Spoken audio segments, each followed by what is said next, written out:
Hi, I'm Winter, and say, is this you when you go outside? Well, me too. If there's one thing I don't want to do, it's go outside. What if I get attacked by a roaming lion? Luckily, some people who call themselves game developers think about virgins like me. Open world games made for all those tree haters out there. They simulate the feeling of going outside and doing things without actually having to go outside and do things. There's no real clear definition on what makes a game an open world game, it's just one of those things you know when you see it. Like, yeah, you can consider Super Mario Sunshine an open world game, but you can also get Pica. I consider an open world game to be a game where you can go anywhere at any time. You may not be able to fully explore an area until you unlock certain abilities, but you can still go there. The first game like this that comes to mind that I actually give a shit about is the original Legend of Zelda on the NES. This game just drops you in, gives you a sword, and says, go nuts. Sure, none of the hints to anything are even slightly legible, but still, you can go wherever you want from the very beginning. I've never really liked this game personally. It's just too basic in terms of gameplay, and its near total lack of translation makes it virtually unplayable without some sort of guide. But then 20 years later, Nintendo decided to give it another shot. Breath of the Wild is a perfect example of an open world game. It drops you in a tutorial area where you only have to complete 4 shrines, then sends you off to do whatever you want. You can find all the Koroks, you can go anywhere in the game world, you can even head straight to the final boss.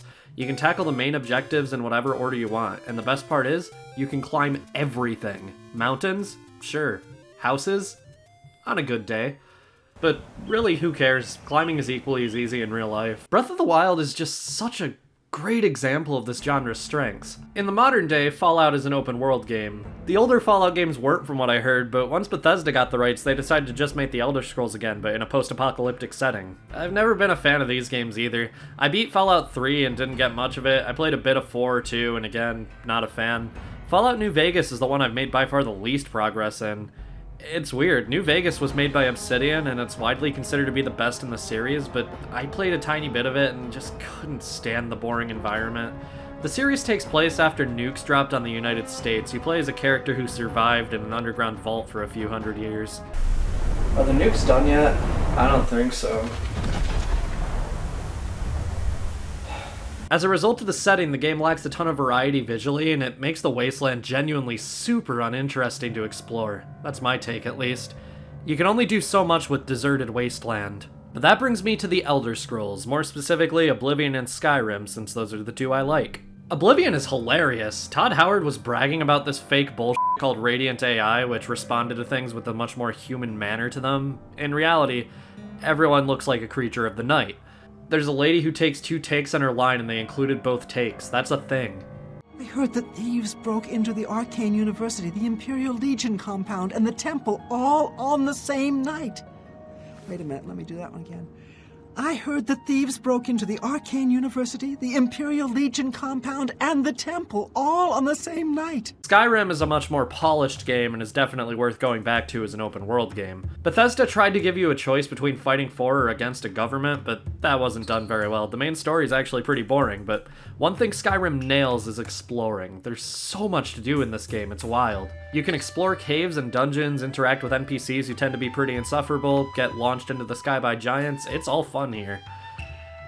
But it still has some Bethesda jank. You can clip through walls using a wooden bowl. Skyrim might be one of my favorite open world games though. Thanks to its incredibly active modding community, there's still new stuff to do in the game so many years after its release.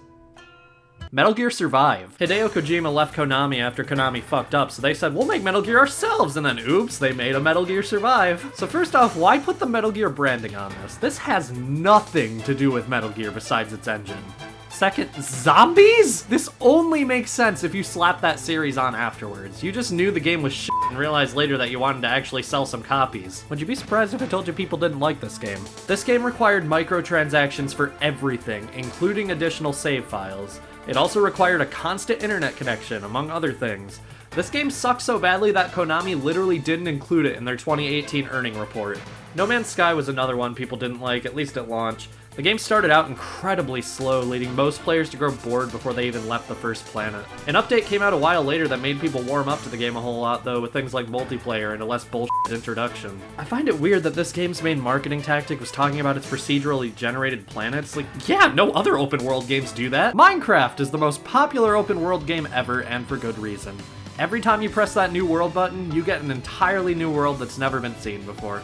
There's all sorts of modes: survival, where you have to survive all sorts of weird creatures; hardcore, where you have to survive all sorts of weird creatures without dying; and creative, where you're all powerful. There's all sorts of different biomes and dimensions and animals and things to craft and build and destroy, and I like this one. yeah, Minecraft is probably my favorite open world game. There's just so much to do. Mods add a ton, but even without them, the game has near endless potential. I just love it. Now, even games like Metal Gear Survive do have their perks. It may suck almost entirely, it may be completely irredeemable, but at least it's not Fallout 76.